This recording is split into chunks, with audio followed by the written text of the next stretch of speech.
이 시간은 부림장로교회의 윤혁 목사님께서 골로새서 3장 15절에서 17절까지의 말씀을 본문으로 예수님 때문에 감사합니다 라는 제목의 하나님의 말씀 전해주시겠습니다. 많은 은혜 받으시기 바랍니다.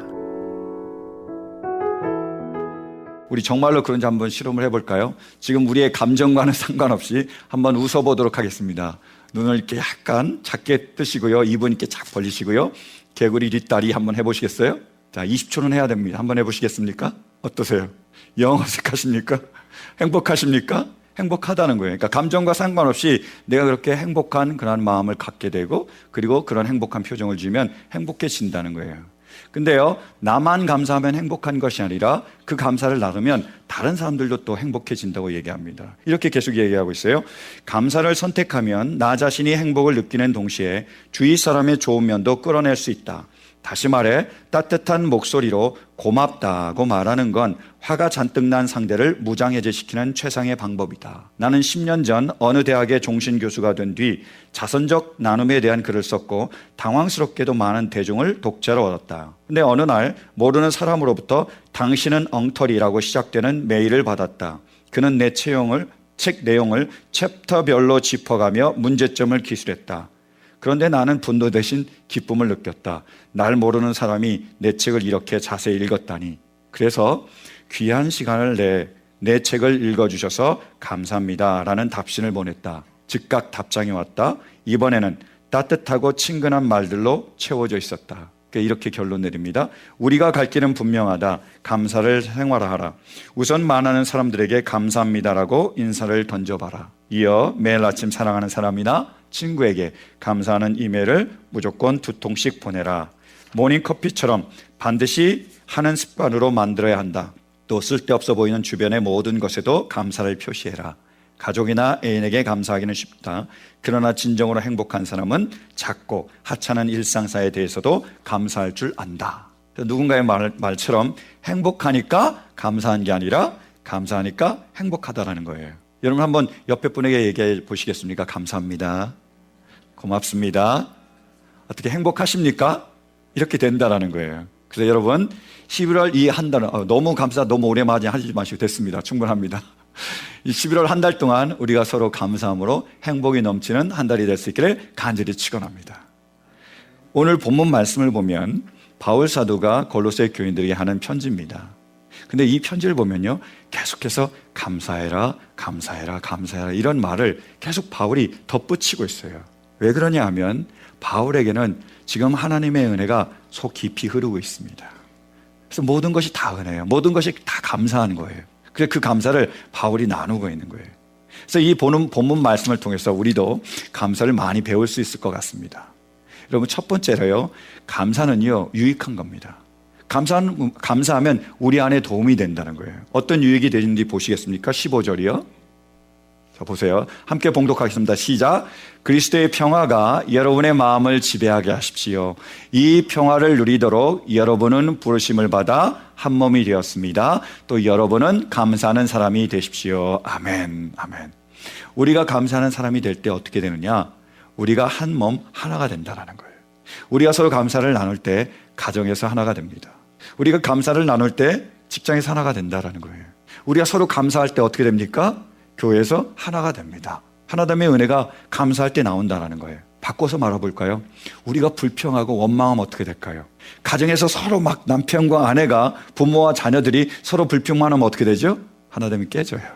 교회에서도 마찬가지입니다. 서로 불평과 원망을 하게 되면 깨져요. 하나됨이에요. 근데 우리는 왜 감사 대신에 불평을 할 때가 많을까요? 사람들이 감사 대신에 불평을 많이 하는 이유는 그들은 자기의 있는 것보다 없는 것을 보기 때문입니다. 받은 것보다 받지 않은 걸 보기 때문이에요. 긍정적인 면보다 부정적인 면을 보고 있기 때문입니다. 그랬을 때 감사가 불평으로 바뀌는 거죠. 사단이 하와를 유혹하기 원했습니다. 넘어뜨리기 원했어요. 그래서 하와가 혼자 있을 때 찾아왔습니다. 그리고 하와에게 얘기하는 거예요.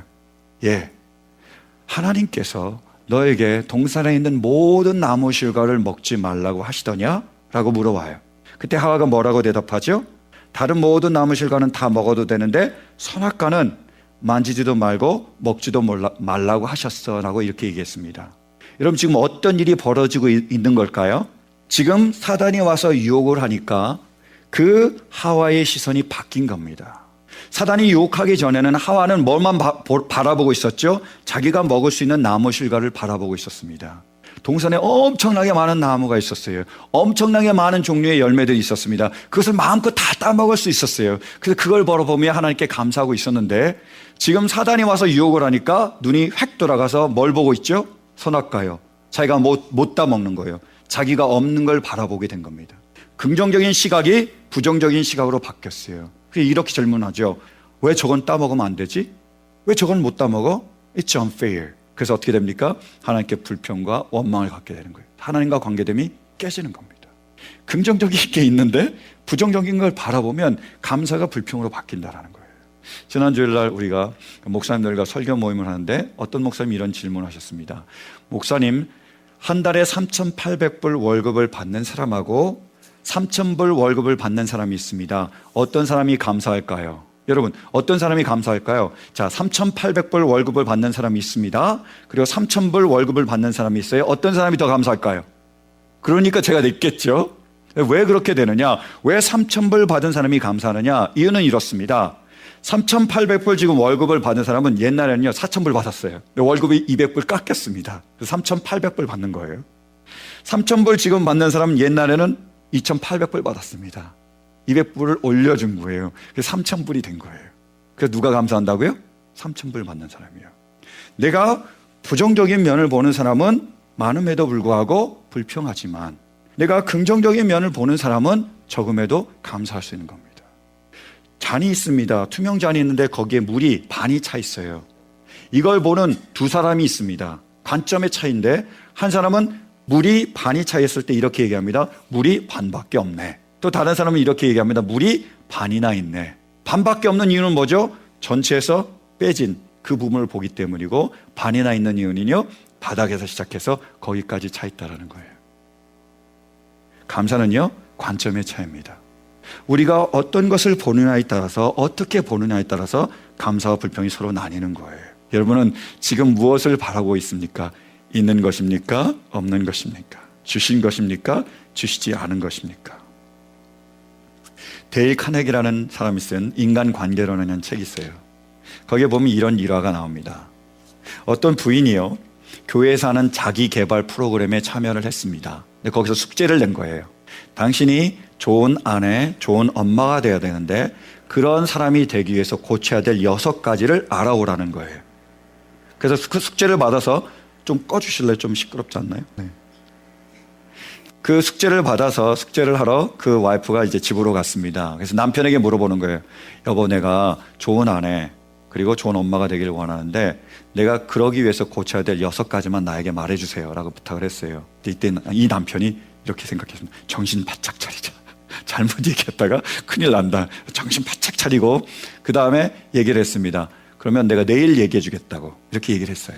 알았다고. 그래서 잠을 잤습니다. 그 다음날 아침이 됐어요. 이 남편이 그때 일어나자마자 일찍 꽃집에다가 전화를 했습니다.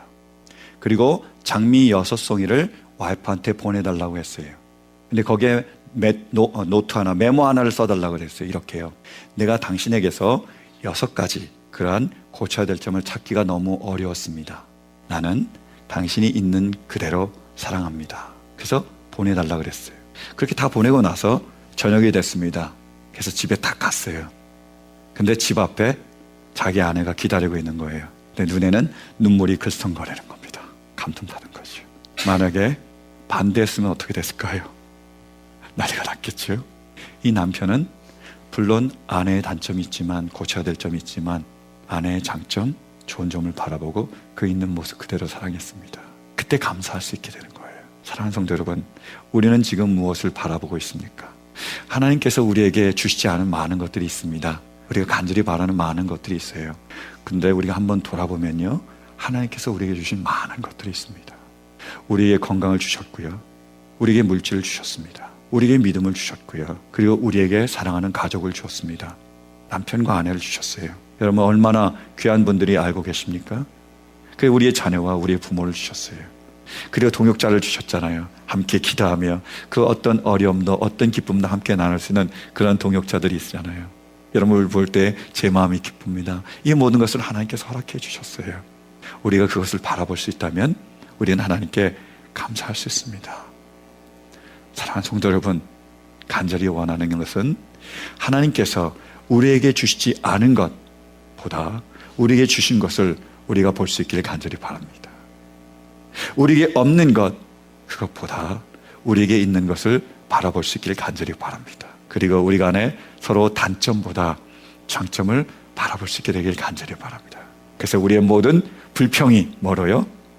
감사로 받을 수 있게 되기를 간절히 축원합니다. 두 번째로요, 감사는 뭐냐? 표현하는 겁니다. 정말로 우리가 감사하다면 그것을 표현해야 된다는 거예요. 16절 말씀 보시겠습니까? 16절이요. 이렇게 얘기합니다. 그리스도의 말씀이 여러분 가운데 풍성히 살아있게 하십시오. 온갖 지혜로 서로 가르치고 권고하십시오. 그리고 감사한 마음으로 시와 찬미와 신령한 노래로 여러분의 하나님께 마음을 다하여 찬양하십시오. 이렇게 바울 사도가 권고하고 있어요. 자, 너희들이 감사해야 되는데 어떻게 감사하라고요? 시와 찬미와 신령한 노래로 찬양하며 감사해라, 이렇게 얘기하고 있습니다. 그래서 성경학자들은 이 시가 뭐냐? 시편이래요. 그러면 찬미가 뭐냐? 우리가 부르는 찬송가와 같이 그 당시에 모든 그 공회가 함께 모여서 만든 작곡한 그 찬송, 그걸 찬미라고 얘기하고, 그러면 신령한 노래는 뭐냐?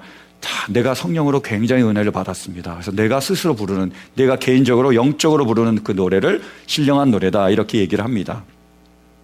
그런데 바울 사도가 정말 원하는 것은 너희가 시편을 가지고 찬양하고 찬송가로 찬양하고 복음성가로 찬양하라는 게 아니라 뭐죠? 감사하는 마음이 있으면 표현하라는 겁니다.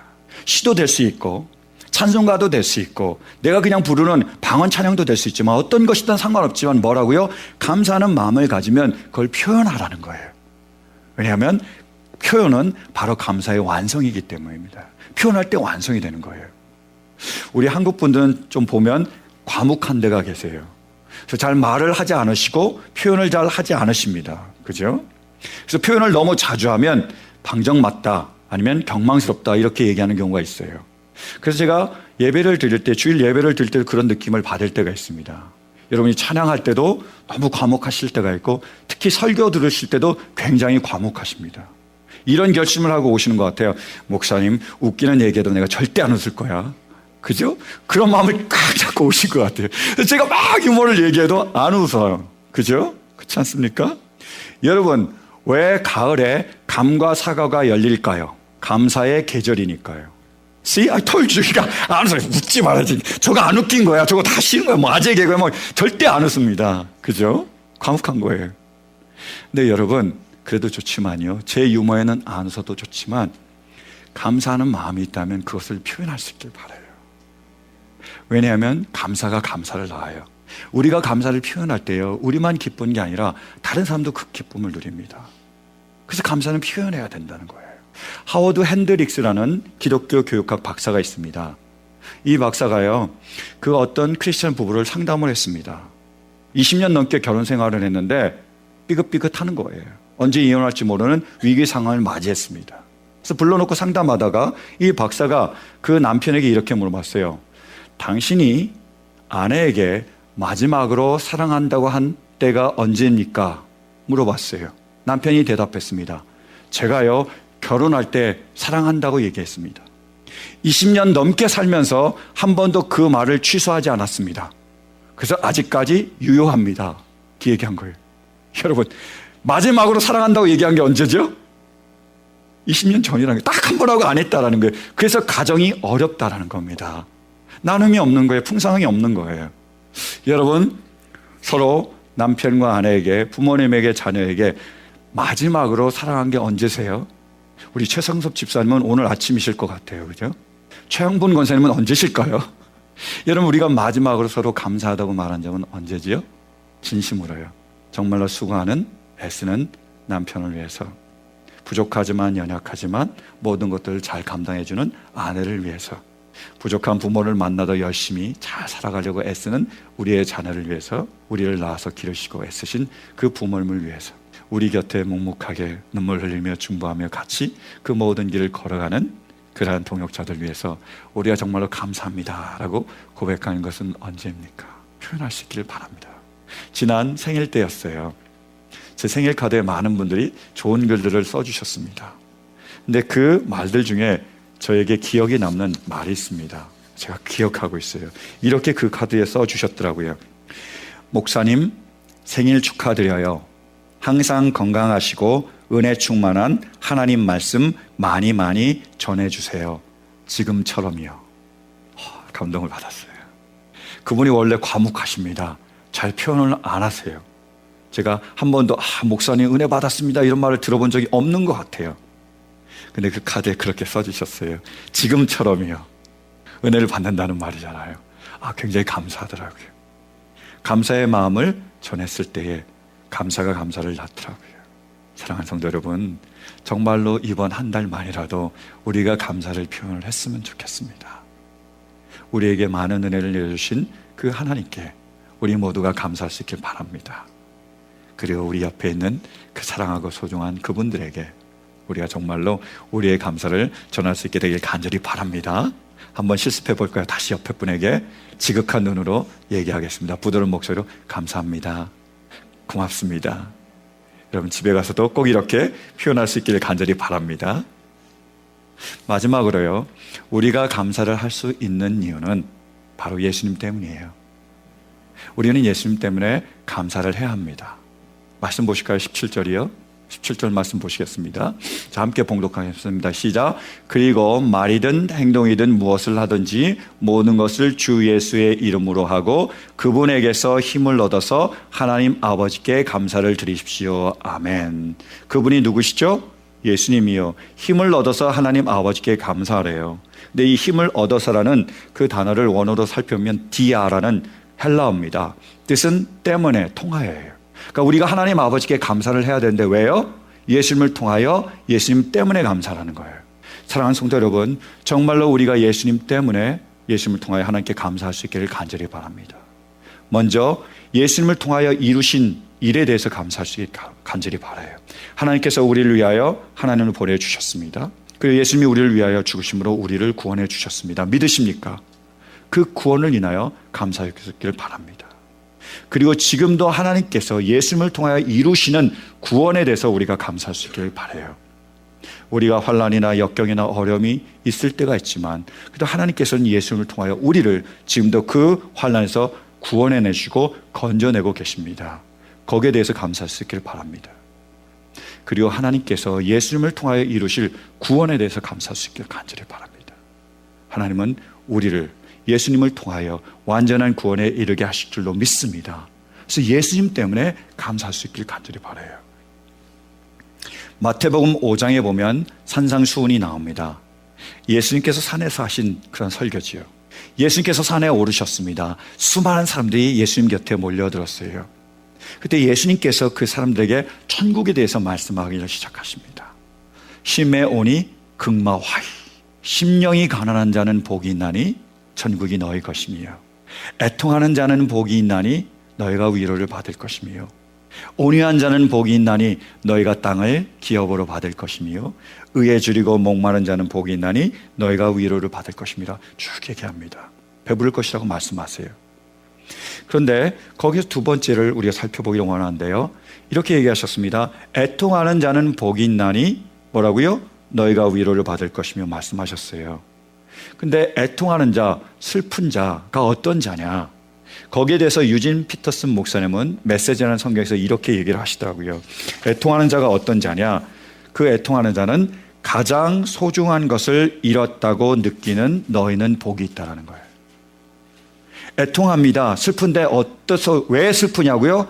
자기가 가장 소중한 것이 있었는데 그것을 잃어버려서 애통하고 슬퍼하는 자에게 복이 있다고 얘기하는 거예요. 이것을 더 구체적으로 카일 알드먼 목사님은 이렇게 넣으셨어요. 거기다가요. 애통이 뭐냐? 이렇게 표현했습니다.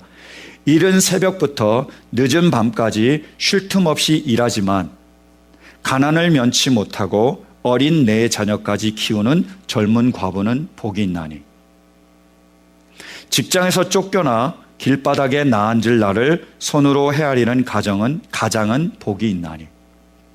모든 것을 잃어버렸는데도 다시 살아보려고 안간힘을 쓰는 알코올 중독자는 복이 있나니. 남편을 낯선 여자에게 빼앗긴 아내는 복이 있나니. 치매에 걸린 부모가 점점 쓰러지는 모습을 할 일 없이 지켜보는 자녀는 복이 있나니. 이렇게 표현을 했어요. 여러분, 이 땅을 살면서 우리에게 애통함이 있습니까? 우리에게 아픔이 있습니까? 왜 있죠? 만약에 우리에게 이 빈칸을 채우라면 우리는 어떻게 채울까요?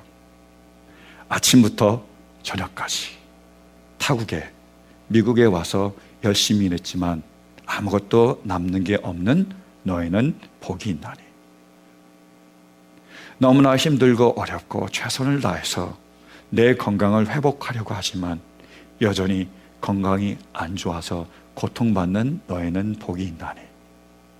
자녀를 위해서 눈물 흘리며 기도하며 애썼지만 그 자녀가 딴 길로 간 너희는 복이 있나니. 대통령 선거가 끝나고 어떻게 정세가 변할지 모르는 상황에서 신분적인 문제 때문에 고통받고 불안해하는 너희는 복이 있나니. 여러분, 우리 안에 무엇 때문에 우리에게 애통함이 있습니까? 근데 놀라운 것은요, 예수님은 그렇게 우리에게 이렇게 말씀하시는 거예요. 그것 때문에 애통해하는, 슬퍼하는 너희는 뭐요? 복이 있대요. 왜 그럴까요? 우리에게 천국이 있기 때문입니다. 천국에 가면 하나님께서 그 모든 애통을, 그 모든 슬픔을 위로해 주실 것이기 때문이에요. 그리고 우리의 모든 잃어버렸던 것들을 하나님께서 채워주시기 때문입니다. 천국에 가면 하나님께서 그 모든 것을 채워주시고, 그리고 우리 눈에서 눈물을 닦아주실 것이기 때문에 이 땅의 모든 불공평과 이 땅에서 모든 부조리와 이 땅에서 받은 우리의 모든 상처와 아픔을 우리가 딛고 이겨설 수 있는 것입니다. 애통하는 자는 복이 있나니 너희가 위로를 받을 것입니다. 왜요? 우리에게 천국이 있기 때문이에요. C.S. 루이스를 주제로 한 영화가 있었습니다. 섀도우 랜드라는 영화였어요. 우리말로 표현하면 그늘진 땅입니다. 그 영화를 보면요, 루이스와 그 아내 조이가 등장을 해요. 그러니까 남편과 아내지요. 근데 이 아내가 암을 앓습니다. 심각하게 고통을 받아요. 너무너무 괴로워합니다. 그래서 암 때문에 계속 고통을 받고 있는데 잠깐 동안 그 암으로 받는 고통이 멈춘 거예요. 기적같이요. 또 아프겠죠. 그래도 그 자기가 암으로 고통받다가 잠깐 아무런 고통이 없는 잠깐 괜찮은 그 시기에 이 부부는 그리스도의 여행을 갑니다. 그래서 낭만적이고 아름답고 행복한 시간을 보내요. 그래서 그 행복한 시간을 보내면서 그 아내가 남편 루이스에게 이렇게 이야기합니다. 여보, 지금 우리가 누리는 이 행복은 내가 나중에 받을 고통에 대한 보상이야. 이것은 공정한 거래야. 이렇게 얘기를 합니다. 그리고 나서 얼마 지나지 않아 그 아내는 암 때문에 죽습니다. 어린 자녀만 남기고요. 그래서 이 남편이 그 어린 자녀를 놓고 천국을 붙듭니다. 그래서 슬퍼하고 애통해하는 그 자녀에게 이렇게 얘기해요. 얘야, 우리가 지금 받는 고통은 앞으로 받을 행복에 대한 대가란다. 이것은 공정한 거래야. 그래서 C.S. 루이스는 다른 책에서 이렇게 얘기를 해요. 천국은 반드시 있는 곳이 아니다. 반드시 있어야만 하는 것이라는 거예요. 만약에 천국이 없다면 어떻게 됩니까? 이 땅에서 받는 고통을 누가 갚아주죠? 이 땅에 받는 우리의 불공평을 누가 채워주죠? 이 땅에 있는 모든 무너진 그 의를 누가 다시 세워줄 수 있습니까? 우리의 상처와 아픔을 씻어줄 아무것도 없다라는 거예요. 근데 우리에게 뭐가 있다고요? 천국이 있습니다. 천국에 가면 우리 모두가 건강을 회복합니다. 어떤 장애자도, 어떤 지체 부자자도, 어떤 자폐 아이들도 다 건강하게 뛰어놀 수 있습니다. 천국에 가면 가난한 사람이 없습니다. 누구나가 다 하나님 주신 그 많은 것들을 풍부하게 누릴 수 있습니다. 천국에 가면 우리가 신분을 걱정할 필요가 없습니다. 다 천국 시민인데요. 예배가 없는 거예요. 우리가 이 땅에서 받는 그 모든 고통과 아픔과 애통을 천국에 가면 다 위로를 받을 수 있습니다. 그래서 천국은 반드시 있어야만 하는 곳이라는 거예요. 사랑하는 성도 여러분, 천국이 반드시 있음을 믿으십니까? 정말로 반드시 우리가 그 천국에 갈 줄로 믿으십니까? 중요한 거예요. 천국은 반드시 있는데요, 만약에 우리가 천국을 가지 못한다면 어떻게 되나요? 그래서 우리는 예수님 때문에 감사하는 거예요. 예수님을 하나님께서는 내어주셨고 그분이 우리를 죽으심으로 말미암아 우리가 구원을 받았습니다. 그리고 우리 모두가 예수님을 믿음으로 천국에 갈 줄로 믿습니다. 오늘 세례를 받은, 물과 성령으로 세례를 받은 우리 권주의 사모님도 천국에 반드시 갈 줄로 믿습니다. 믿으십니까? 그래서 우리 모두는 예수님 때문에 감사해야 합니다. 여러분, 이 11월에 하나님의 놀라운, 아니요, 여러분의 인생 절말에 걸쳐서 하나님의 놀라운 축복의 길을 이 시간 간절히 축원합니다. 그래서 하나님께서 축복하셔서 여러분 모두가 건강할 수 있게 되기를 간절히 축원합니다. 여러분에게 물질의 놀라운 축복이 임해서 차고 넘쳐서 이웃과 나눌 수 있는 그런 축복이 있기를 간절히 축원합니다. 여러분, 우리의 자녀가 축복받기를 간절히 축원합니다. 여러분의 간절한 기도가 응답받는 놀라운 은혜가 우리 모두에 있기를 간절히 축원합니다. 그래서 그 받은 것들을 통해서 하나님께 감사할 수 있는 우리 모두가 될 수 있기를 간절히 축원합니다.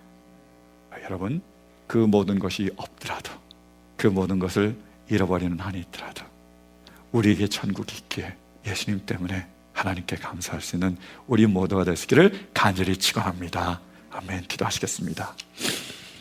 우리에게 주신 말씀 붙잡고 주님께 감사하며 기도로 나아가겠습니다. 기도하겠습니다. 지금까지 라크라 센터에 위치한 부림장로교회 윤혁 목사님께서 하나님의 말씀 전해주셨습니다. 부림장로교회는 주님을 따르는 균형 있고 건강한 교회가 되기를 소망하며 고통받고 신음하는 사람들을 하나님께 인도하는 교회가 되기를 원합니다. 이 시간 방송을 들으시고 신앙에 도움받기를 원하시는 분은 전화 818-249-3001 818지역 249-3001번으로 문의하시거나 3561 푸틸 블러바드 라크라 센터에 있는 부림 장로교회로 찾아오시기 바랍니다. 안녕하세요. 폴선입니다. 건강보험회사들의 플랜이 해마다 바뀌는 것 아시죠? 10월 15일부터 12월 7일까지 새로운 보험에 가입하거나 변경하여 본인에게 적합한 플랜을 찾아야 합니다. 메디케어만 갖고 계신 분, 어드밴티지 플랜을 갖고 계신 분은 무료 상담 받으세요. 수호천사보험 시니어 전문 보험 라이센스 에이전트 폴선 213-503-6897 213-503-6897 상담은 주 7일 오전 8시부터 오후 8시까지 TTY 1800-735-2929 유태인이 만든 특수영양제 M3 들어보셨어요? 곡식의 눈, 과일씨, 껍질, 약초의 뿌리로 만든 특수 영양제 M3 혈압, 당뇨, 아토피, 천식, 비만 등 무슨 병이든 큰 효과를 주는 신비의 영양제 M3 서울대학병원 7곳, 고려대학병원 2곳에 입점되어 더욱 믿을 수 있는 M3의 효능 213-435-9600 213-435-9600 M3 정직한 마음으로 권해드립니다. 아니 당신 미장원 다녀왔어? 헤어스타일이 확 바뀌었네. 홈쇼핑월드 차홍 고데기로 마술을 부렸지. 홈쇼핑월드 차홍 고데기. 차홍 허니앤비 샴푸로 머리 감으면서 차홍 헤어두피 마사지를 쓰면 머릿결이 너무너무 부드러워지고 한 움큼씩 빠지던 머리카락도 눈에 띄게 덜 빠져. 차홍 고데기 너무 좋아. 그럼 그 웨이브 머리도 당연하죠. 3-4분이면 이렇게 풍성한 웨이브 머리를 만들 수 있다고요. 너무 이쁘다. 어디서 샀어? 홈쇼핑월드. 가격 만족, 품질 만족, 행복한 쇼핑. 활가와 웨스턴 홈쇼핑 월드.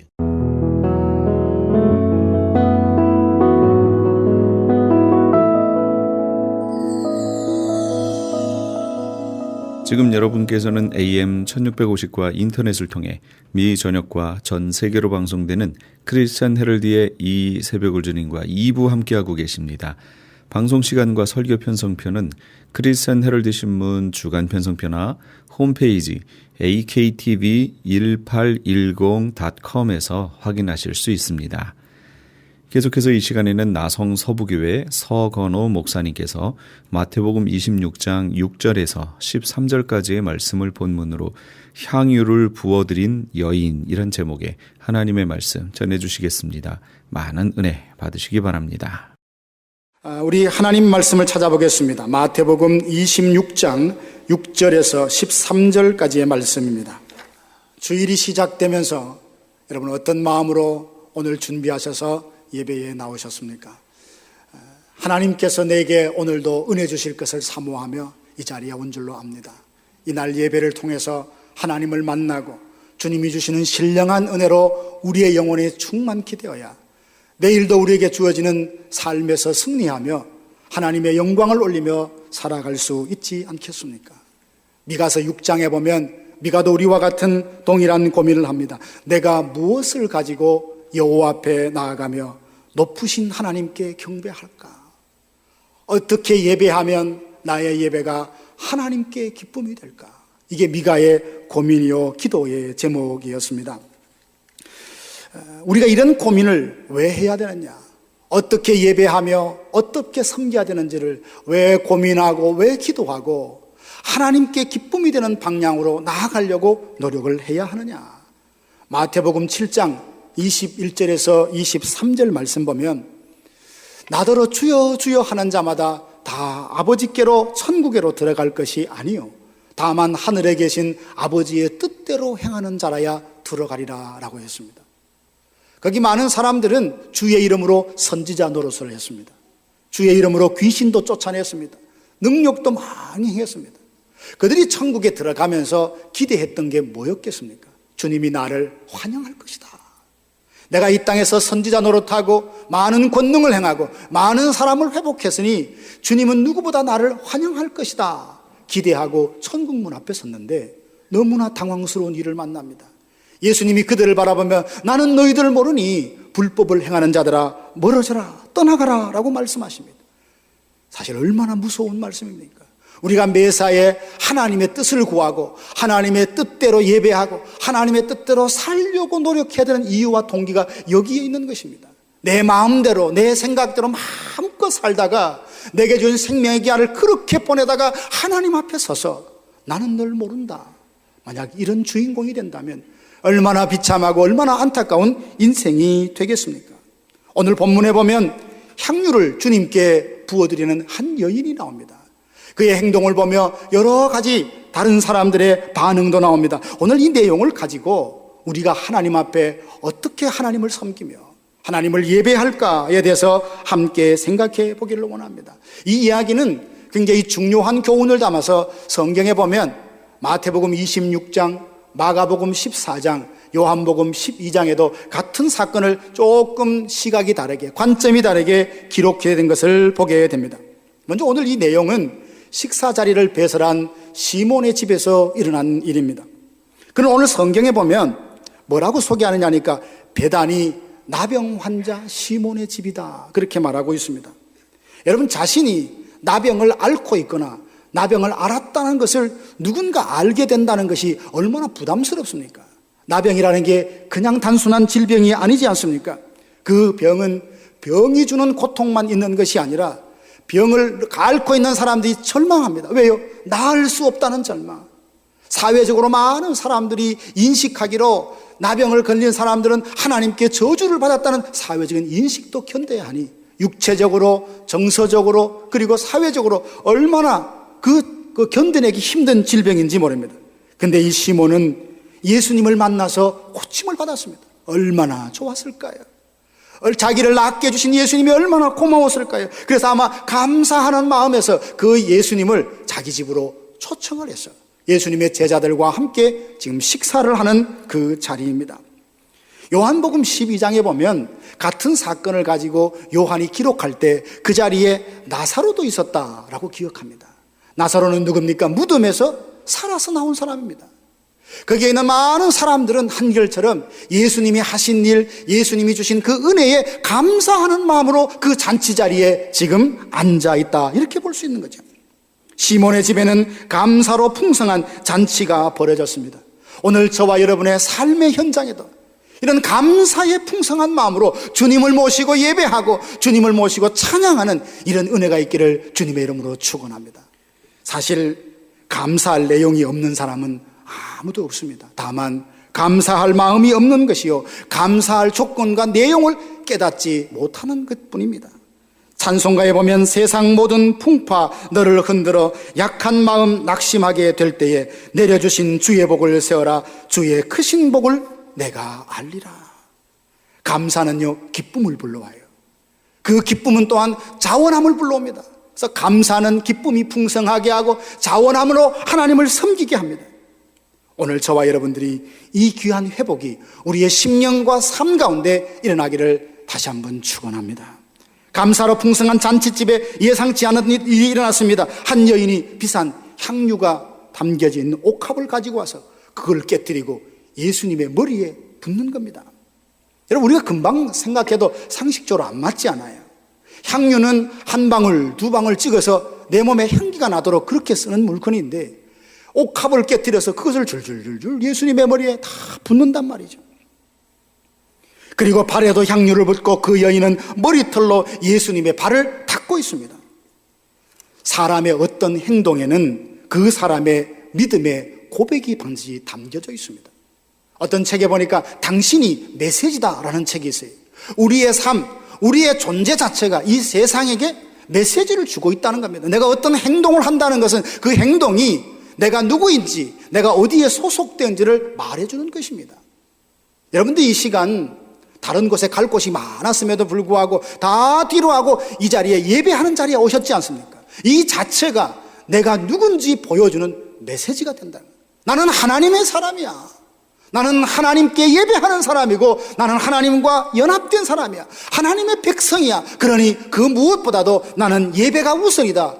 그 결정을 하고 결단을 하고 이 자리에 오셨기 때문에 이 자리에 앉아있는 그 자체만 해도 우리는 신앙의 고백을 하나님 앞에 드리고 있는 것인 줄 압니다. 여인이 옥합을 깨뜨리고 향유를 부어드리는 것은 그의 신앙, 어떤 신앙의 고백이 담겨져 있느냐. 예수는 나의 왕이시라는 믿음의 고백이 담겨져 있습니다. 그 여인의 행동을 통해 예수님이 누군지 드러났습니다.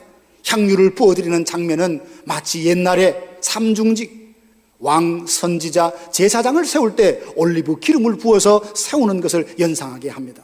사울과 다윗 왕은 기름을 부어서 이스라엘의 왕으로 세웠습니다. 여인은 자기의 향유를 예수님께 부어드림으로써 예수님이 나의 왕이시라는 것을 사람들 앞에 보여주고 싶었던 것입니다. 우리가 찬양할 때, 우리가 기도할 때, 우리가 말씀을 선포할 때 모든 그 순간이 예수님이 나의 왕이라는 것을 드러낸다면 그것이 얼마나 하나님께 기쁨이 되겠습니까? 우리의 예배자들은 주님을 깊이 생각하고 주님을 바라보고 무엇을 하든지 간에 내 삶이 또 다른 사람에게 예수님을 생각하게 하고 예수님이 누군지 알게 하는 이런 행동과 삶이 되기를 주님의 이름으로 축원합니다. 여인이 옥합을 깨뜨리고 향유를 부어드리는 것은요, 또 어떤 고백입니까? 예수님은 나의 전부다. 예수님이 내 인생의 가장 소중한 분이다 라는 것을 지금 전하고 있고 고백하고 있는 것입니다. 옥합을 깨뜨리고 그것을 부어드릴 때 제자 중에 한 사람은 금세 그 값어치를 계산을 했습니다. 얼마나 빠릅니까?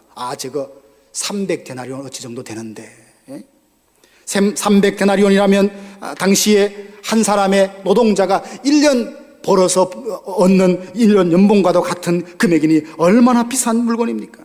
내게 소중한 것은 바로 이 향유도, 이 옥합도 아니라 바로 예수 그리스도다. 그 옥합을 깨뜨리고 예수님의 머리에 향유를 부어주면서 내게 가장 소중한 것은 예수님이다 라고 하는 고백을 지금 하고 있는 것입니다. 주변의 많은 사람들에게 우리를 통해서 얼마나 그들이 메시지를 줬습니까? 저 사람은 예수가 가장 소중한 사람이야. 저 사람은 예수를 가장 사랑하는 사람이야. 저 사람의 인생에는 예수가 최고야 라고 하는 말을 내 입술로 말하지 않아도 나의 말과 선택과 삶을 보면서 주변에 있는 사람이 알아준다면 우리가 얼마나 신실하게 믿음 생활을 하고 있는 것일까요? 이 여인은 예수님 앞에 향유를 부어드림으로써, 그 비싼 향유를 부어드림으로써 내가 가장 소중하게 여기는 것은 당신 예수 그리스도입니다. 이 믿음의 고백을 하고 있습니다. 우리의 예배와 삶에 이런 신앙의 고백이 드러난다면 얼마나 감사하겠습니까? 이런 찬양이 있습니다.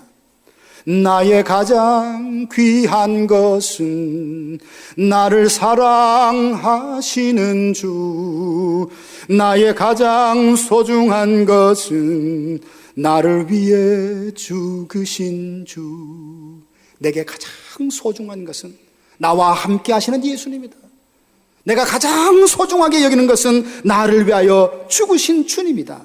이 고백이 한 여인의 고백이 아니라, 기록된 문자가 아니라 우리의 삶을 통하여 주변의 사람들에게 전해지고 선포되지는 이런 은혜가 있기를 주님의 이름으로 축원합니다. 사도 바울의 삶을 보십시오. 그는 빌립보서 1장 20절에서 이렇게 고백합니다. 나의 간절한 기대와 소망을 따라 아무 일에든지 부끄러워하지 아니하고 지금도 전과 같이 온전히 담대하여 살든지 죽든지 내 몸에서 그리스도가 존귀하게 되게 하려 한다. 얼마나 올바른 정신, 올바른 마음가짐을 가지고 사역하고 살고 있는 사람입니까? 세례요한은 어떻습니까? 많은 사람들이 그의 사역을 보며 찾아왔습니다. 당신이 우리가 기다리는 메시아입니까? 라고 물었어요.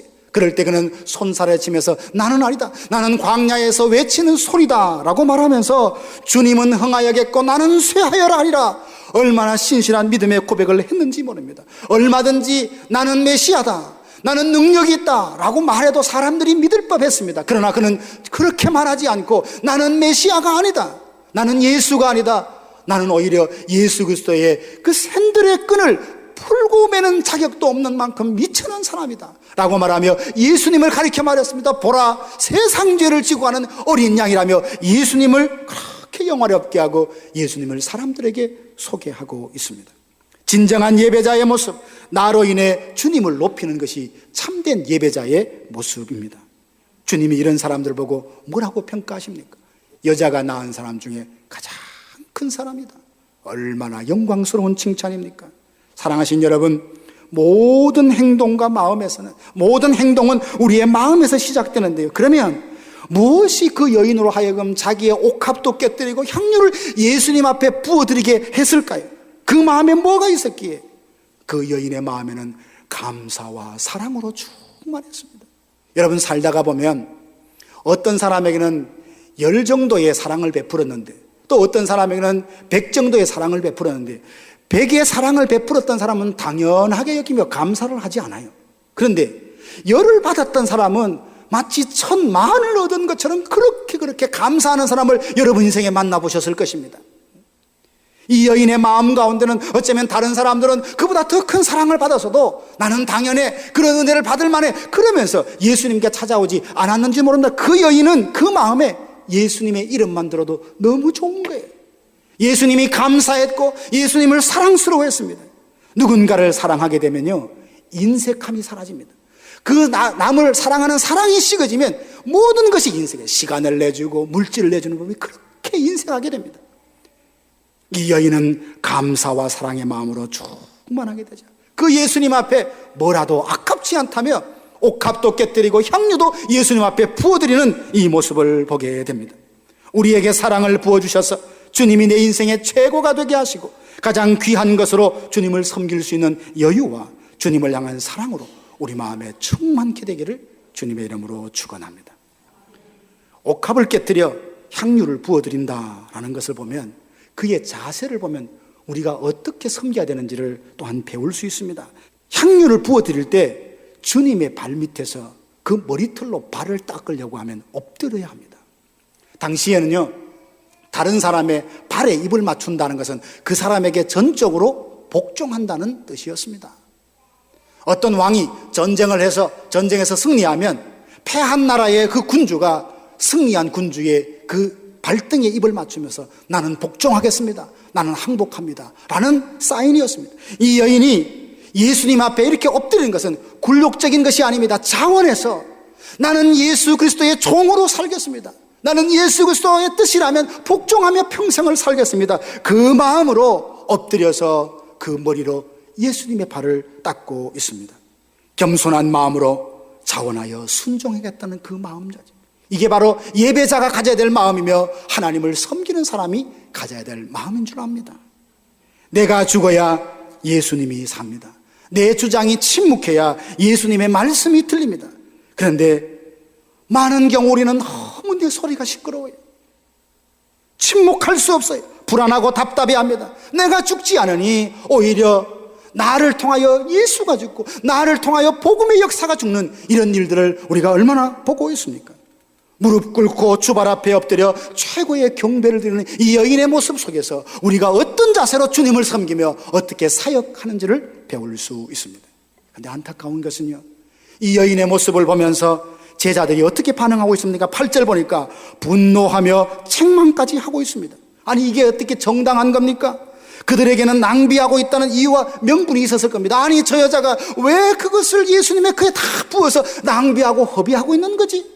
9절에 보면 그들의 생각이 나옵니다. 이것을 비싼 값에 팔아서 가난한 사람들에게 줄 수 있었겠도다. 참 좋은 의견 같지만 좋은 의견, 예수님이 보시기에 잘못된 판단이었던 겁니다. 이렇게 말한 사람은 요한복음 12장에 보니까 가룟유다예요. 요한은 그것을 해석하기로 가룟유다가 왜 그 말을 했나 하니까 가난한 사람을 도와주고 싶은 마음에서 한 것이 아니고 그 향유를 현금으로 바꾸면 그것을 자기가 훔쳐가기 위해서 이야기를 했다는 거예요.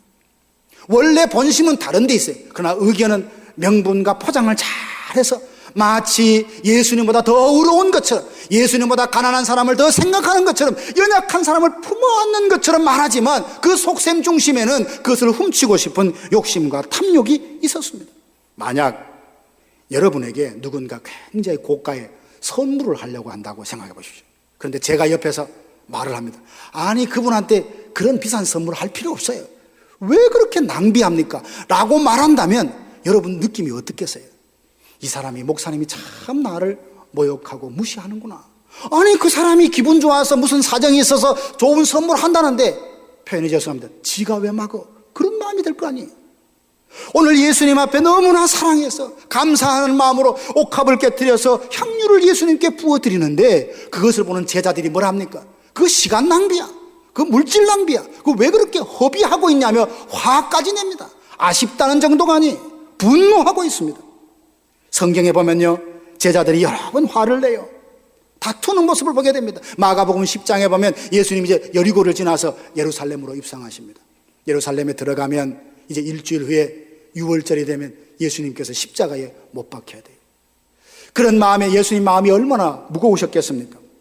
근데 길을 가다가 이제 인자가 예루살렘에 가면 고난을 받고 십자가에 죽을 것이다, 죽었다가 사흘 만에 살아날 것이다, 이 이야기를 하니까 제자들의 마음이 조급해졌어요. 왜 조급해졌어요? 야, 이제 이스라엘 나라가 곧 회복될 때가 됐나 보다. 그러면 예수님이 왕이 되고 로마 정부를 다 뒤엎으면 그 양옆에 누가 앉아야 되겠냐, 이게 초미의 관심사예요.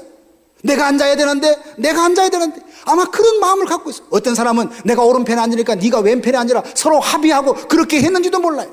그런데요, 그들이 말하기도 전에 야고보와 요한이 어머니를 데려와서 예수님께 말합니다. 예수님, 당신의 나라가 회복될 때 오른쪽 왼편에 내 두 아들 앉게 해주세요. 이 말을 들었을 때 주변의 제자들이 뭐라고 했겠어요? 아이고, 그래, 그 자리는 참 네가 앉아야 될 자리야, 양보했어요. 화를 냈어요. 다투었어요. 왜요? 자기도 그 자리에 앉아야 된다며 지금 때를 기다리고 있는데, 아니, 엄마까지 데리고 와서 예수님 만나서 그 자리 우리 두 아들 앉게 해달라고 이야기한단 말이죠. 화를 냈다는 그 화를 왜 냈냐 하면 모두가 생각이 뭐예요? 다 높은 자리에 앉고 싶은 거예요. 다 주목받는 자리에 앉고 싶은 거예요. 다 으뜸이 되고 싶은 거, 다 섬김을 받고 싶은 이 마음을 갖고 있는데 그 마음을 환히 들여다보고 있는 예수님이 얼마나 마음이 무거웠겠어요. 지금 예수님 어디로 가고 있어요? 인류를 위하여 십자가를 지려고 예루살렘으로 가고 있는데 제자들이 3년 동안 있었으면 제정신을 찾아야죠. 3년 동안 제자 훈련 했으면 예수님 마음을 알고 주님, 그 나라의 회복이 뭔지 압니다 라고 생각하며 우리도 주님 가신 그 십자가를 뒤따라가겠습니다, 이래도 정말 될 법한데, 이래야 될 법한데 그들은 뭐라고 하냐면 서로 높아지려는 마음, 서로 주인 되려고 하는 마음, 서로 으뜸되려는 마음 때문에 그 일로 다툼이 일어났어요. 내 뜻대로 하자, 나를 주목해라, 내가 주인이다, 내가 왕이야, 이런 말들을 통하여서 예수님의 향기를 느낄 수 있습니까? 아니에요. 나는 아무것도 아니야. 다 하나님의 은혜야. 하나님이 하셨어. 하나님께만 영광. 이런 말과 이 마음의 고백을 들을 때 우리가 저분이 참 예수님 닮은 사람이구나, 하나님이 기뻐했구나, 그런 생각하지 않겠어요? 근데 우리도 나도 모르게 불쑥불쑥 나오는 말이 뭐예요? 날 좀 주목해, 날 좀 섬겨, 내가 왕이야, 내가 으뜸이야, 내가 주인이야, 이런 말들을 하나님 앞에도 서슴없이 하면서 그렇게 살아갈 때가 없냔 말이에요. 이 말은 다툼을 일으킵니다. 제자들이 그런 말을 하니까 자꾸만 다툼이 일어나지 않습니까? 사람의 성내는 것이 하나님의 의를 이루지 못한다. 예수님도 화를 내신 적이 있어요. 예수님이 언제 화를 내셨냐? 성경에 보면 그렇지 많지 않은데 예루살렘 성전을 방문하셨을 때 예수님이 굉장히 화를 내셨어요. 내 집은 만민이 기도하는 집이라, 그렇게 이사야서의 예언이 있는데 그 예루살렘 성전에 방문했을 때는 장사치들이 울울한 거예요. 물론 필요에 의해서 환전상도 필요하고, 그죠? 재물을 멀리 사는 사람이 재물을 드리려고 하면 가까이서 재물을 쉽게 구할 수도 돕는 건 좋지만 이게 시간이 지나면서 변질이 되어가지고 장사가 된 거예요. 거기서 폭리를 취하는 사람들이 있었습니다. 예수님께서 화를 내시며 성전을 청결케 하지 않으셨어요. 예수님은 이런 일에 화를 내셨다고. 많은 사람이 예수님을 조롱합니다. 너 나사렛에서 온 사람 아니냐? 나사렛에서 무슨 선한 것이 나올 수 있느냐? 그렇게 조롱을 해서도 예수님 화내지 않았어요. 예수님을 향한 침뱉어도 예수님은 화내지 않으셨어요. 예수님이 화낸 것은 하나님의 성전이 성전에서의 사명과 기능을 감당하지 못할 때 그렇게 안타까움으로 화를 내셨다. 그런데 정녕 저와 여러분들은 무엇 때문에 화를 내요? 내 자존심 상하면 얼마나 예민하게 민감하게 반응합니까? 내 자존심 건드려서 너 두고 보자. 이게 우리의 모습이 아니냐고요. 오늘 제자들의 반응이 성경 안에만 있는 것이 아니라 이 현실에도 얼마나 많은지 남이 아니라 저 자신도 들어야 될 말입니다. 사실은 사랑하는 성도 여러분, 감사로 풍성한 집에 은혜가 임했고요, 그 은혜가 임해서 많은 사람들이 예수님을 제대로 알게 되었던 것을 오늘 보게 되면서 이 땅에 살아갈 때 우리가 어떻게 살아야 되며, 어떻게 믿어야 되며, 어떻게 예배해야 되는지 우리 마음에 다시 한번 새길 수 있게 되기를 주님의 이름으로 축원합니다. 하나님 앞에 최고의 것을 드립시다. 하나님 그럴 만한 자격 있잖아요. 하나님 우리의 생명까지도 달라 하실 만큼 그런 자격이 있는 분이에요. 그런데 우리가 하나님 앞에 째째하게 남는 시간, 남는 물질, 겨우 무슨 적선하는 것도 아니고 그렇게 살지 말자고요. 하나님 내 생명도 원하시면 주의 앞에 놓겠습니다. 그런 담대한 마음으로 최고의 것을 하나님께 드리겠습니다. 그런 마음으로 예배할 수 있고요, 가장 낮은 마음으로, 겸손한 마음으로 그렇게 주님을 섬긴다면 주님이 그를 높이 드셔서 존귀한 자리에 세워주실 것입니다. 내가 그 자리에 앉으려고 하면요 불안합니다. 사람들이 뭘 하는지 불안해요. 그러나 하나님이 그 낮은 자리에 있는 나를 끌어서 존귀하게 세우시면 모두가 우러러보는 진정한 승리가 있지 않겠습니까? 오늘 한 여인이 옥합을 깨뜨렸다는 것이 옛날 이야기로 끝나는 것이 아니라 오늘 시대를 살아가는 우리가 어떻게 예배하며 어떻게 섬겨야 되는지 그 교훈을 얻고 그 삶을 살아가는 저와 여러분들 되기를 주님의 이름으로 축원합니다. 지금까지 나성 서부교회 서건오 목사님께서 하나님의 말씀 전해주셨습니다. 나성 서부교회는 하나님께 기쁨이 되는 교회라는 비전 아래 영적 생명력이 넘치는 교회, 예수님을 닮아가는 교회, 영적 리더십을 발휘하는 교회를 추구하고 있습니다. 이 시간 방송을 들으시고 신앙에 도움을 받기 원하시는 분들은 323지역 939-7323, 323지역 939-7323번으로 문의하시거나 1218 사우스 페어팩스 애비뉴 로스앤젤레스에 위치한 나성 서부교회로 오시기 바랍니다.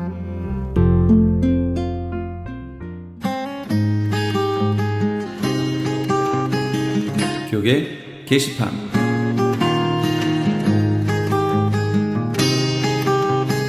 크리스천 헤럴드 신문사에서 아래와 같이 사원을 모집합니다. 모집 분야는 편집기자, 취재기자, 객원기자, 그리고 광고사원입니다. 크리스천 헤럴드에서 함께 일하기 원하시는 분은 전화 213-353-0777, 213지역 353-0777번으로 연락주시거나 이메일 press@christianherald.com으로 연락주시기 바랍니다.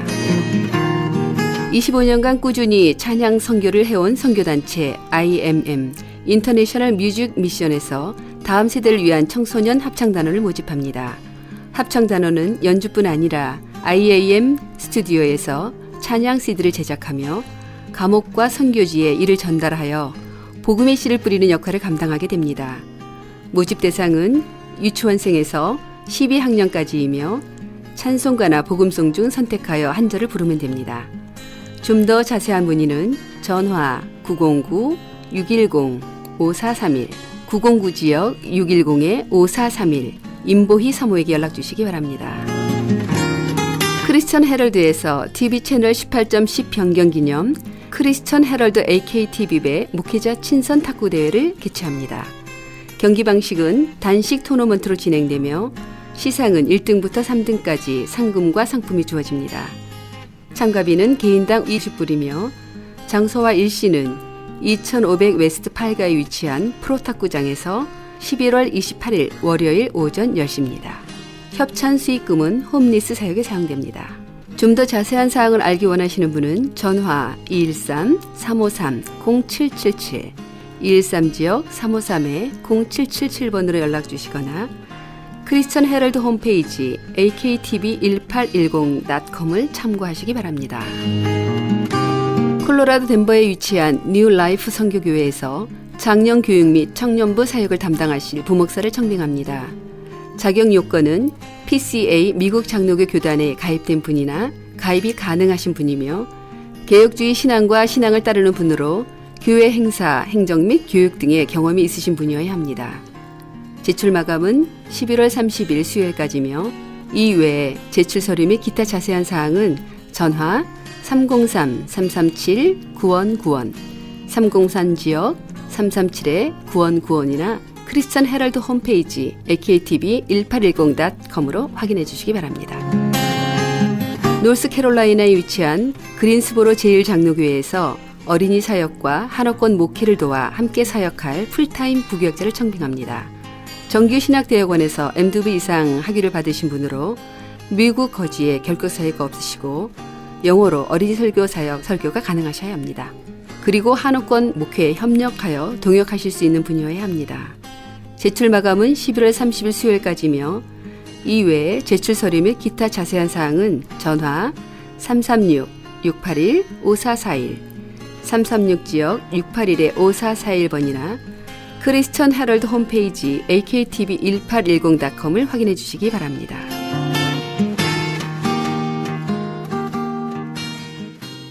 길고기 어둠의 터널 속에서 나 이제 빛을 찾았네. 아픔과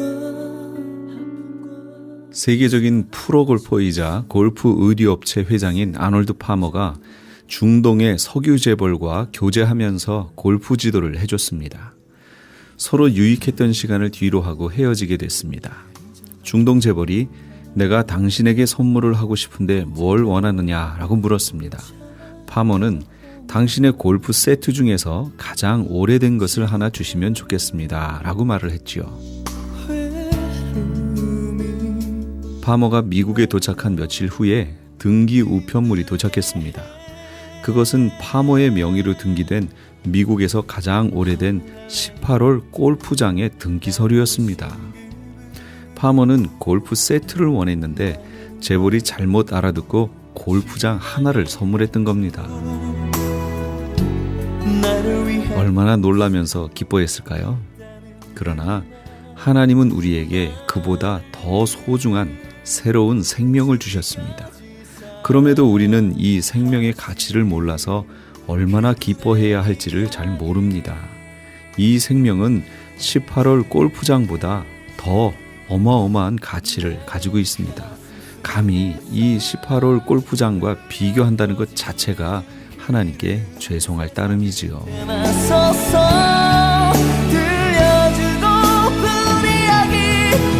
이런 소중한 생명을 가진 우리가 생명을 가진 자로서의 합당한 기쁨과 삶을 살아야겠습니다. 지금까지 크리스천 헤럴드 방송에서 보내드린 이 새벽을 주님과의 정영철이었습니다. 고맙습니다. 하나님의 본체 인간의 몸으로 모든 물과 피를 다 흘리셨네. 우리를 살리려고 지신 십자가 나를 살리려고 자기를 버리신 예수